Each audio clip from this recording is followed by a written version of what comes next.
Jay Haboneta, co-founder of the Yellow Boat Project or the Yellow Boat of Hope Foundation.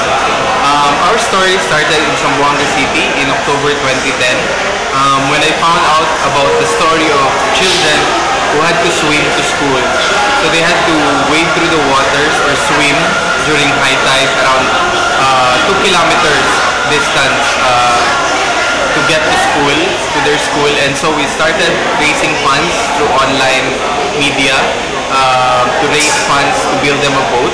And eventually we became known as the Yellow Boat Project because we colored the boats yellow, same as the school bus which takes kids from their homes to the school.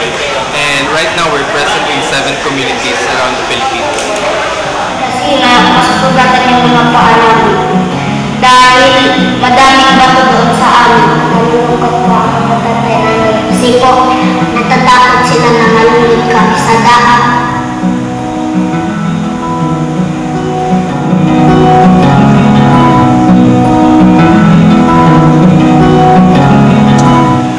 If you want to help the Yellow Boat Project, you can get in touch with us through our website at yellowboat.org or on Facebook at facebook.com/yellowboat or on Twitter at twitter.com/yellowboat, or you can also email me at jay@yellowboat.org. Thank you.